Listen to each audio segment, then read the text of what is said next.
YouTube channel अमर पान्छी food वर्ल्डको तर्फबाट मैले बेसिक कुकिङ सुरु गरेकी छु। यस बेसिक कुकिङको मार्फतबाट म हजुरहरूलाई हामीले दैनिक जीवनमा खाने परिकारहरू छिटो समयमा नै घरमै पाइने सामग्रीहरूबाट कसरी मिठोसँगले बनाउन सकिन्छ भनेर सिकाउँछु। यसै सिलसिलामा आज म हजुरहरूलाई एकदमै पिरो यो माछाको अचार बनाएर देखाउँदैछु। यो चाहिँ केवल 5 मिनेटमै सजिलैसँगले घरमै तयार गर्न सकिन्छ। आजको रेसिपी मैले 3 जनाको लागि बनाउन जाँदैछु। त्यसको लागि मैले 100 ग्राम यसरी सुकेको माछालाई लिएँ। यो चाहिँ मलेखुको माछा हो। हजुरहरूले जस्तै माछा लिनु भए पनि हुन्छ सुकेको वाला। हामीलाई 13 वटा जति एकदमै रातो र पाकेको गुलभेडा चाहिन्छ। यसलाई चेरी टोमेटोज पनि भनिन्छ। रातो खुर्सानी मैले 4 वटा लिएँ, लसुन 3 वटा र अदुवा 1 पिस लिएँ। हजुरहरूले रातो खुर्सानी 8 वटासम्म लिन सक्नुहुन्छ। यसका साथसाथै मैले प्याज 2 वटा, जिराको दानाहरू आधा चम्चा र यो राख्नै पर्ने चीज भनेको सोप आधा चम्चा लिएँ। यसका साथसाथै नुन आधा चम्चा चाहिन्छ, रातो धुलो खुर्सानी आधा चम्चा र यो तोरीको तेल मैले 4 चम्चा जति लिएँ। सुरुमा हामीले माछालाई केलाउनु पर्छ। जसरी हामीले फ्रेस माछाको भित्रबाट आन्द्रा भुँडीहरू निकाल्छौँ त्यसरी नै यो सुकेको माछाको पनि भित्रको इम्प्युरिटिजहरू निकाल्नुपर्छ। यसरी हजुरहरूले कालो पार्टहरू जम्मै निकाल्नुहोला। यो कालो पार्टहरू राखेर हामीले अचार बनायौँ भने एकदमै तितो हुन्छ। हामीले स्किन र भित्रको फ्लेस मात्रै राख्ने हो। यसरी मैले सबै माछाहरूलाई मजाले केलाउँदैछु। यो केलाउन एकदमै सजिलो छ, त्यति गाह्रो चाहिँ छैन। सुकेको माछामा चाहिँ भरपुर मात्रामा प्रोटिन पाइन्छ। करिब 80% जति नै हामीले प्रोटिन पाउन सक्छौँ। र सुकेको माछाको राम्रो पार्ट भनेको चाहिँ यो जतिसम्म पनि हजुरहरूले स्टोर गरेर राख्न सक्नुहुन्छ। यसमा एकदम लो क्यालोरी भएकोले हाम्रो मोटोपन पनि बढ्दैन। र यसरी सबै माछाहरूलाई चाहिँ मैले केलाएँ।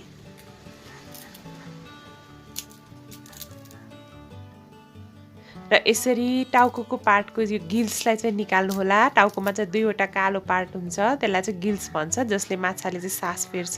त्यो चाहिँ निकाल्नुपर्छ हामीले। त्यो पनि एकदमै तितो हुन्छ। र अर्को माछाहरू पनि मैले यसरी सजिलै केलाइसकेँ। यो माछाहरूको पिसहरूलाई चाहिँ डाइरेक्ट हामीले अचार बनाउनु हुँदैन। सुरुमा राम्रोसँगले यसलाई फ्राई चाहिँ गर्नुपर्छ हामीले। र यतिको भइसकेको छ। अब म यसलाई फ्राई गर्दैछु। मैले चाहिँ 3 देखि 5 मिनट चाहिँ एकदमै लो फ्लेममा थोरै यो तोरीको तेलमा फ्राई गर्दैछु। एकदमै सानो आँचमा चाहिँ हजुरहरूले फ्राई गर्नुहोला। यो ठुलो आँचमा चाहिँ हामीले फ्राई गऱ्यौँ भने चाहिँ हाई फ्लेममा फ्राई गऱ्यौँ भने चाहिँ बाहिरबाट पाक्छ, भित्रबाट चाहिँ काँचै हुन्छ। यसरी क्रन्ची पनि हुँदैन। 3 देखि 5 मिनटपछि यो लगभग यस्तो देखिसकेको छ। मैले ग्यासलाई चाहिँ अफ गरिदिएँ। अब चाहिँ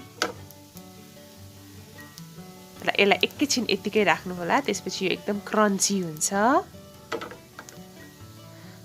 मैले चाहिँ त्यसपछि गोलभेडालाई काटेँ, प्याजलाई काटेँ र अदुवा र लसुनलाई चाहिँ लाम्चो साइजमा चाहिँ मैले यसरी स्लाइस गरेर काटेँ।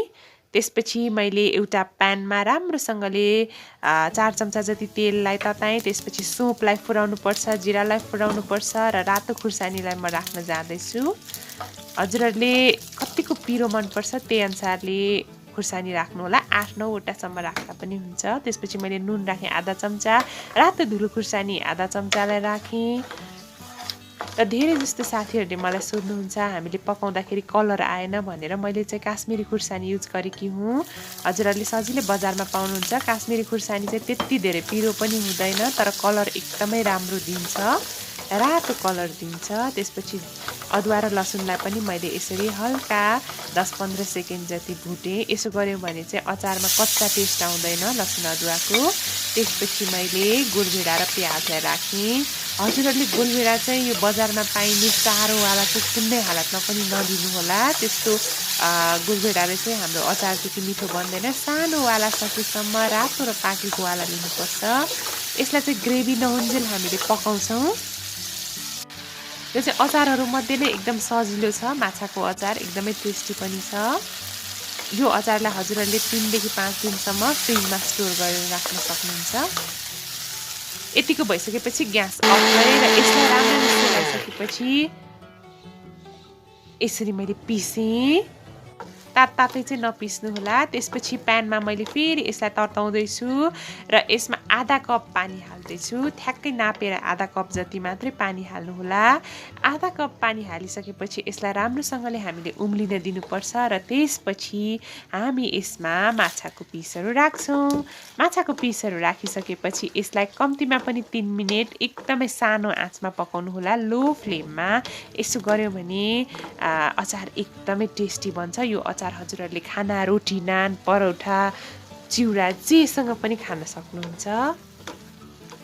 एकदमै स्पाइसी बनिसकेको छ। विशेष गरेर यसमा राखेको खुर्सानीले एकदम स्पाइसी भइसकेको छ।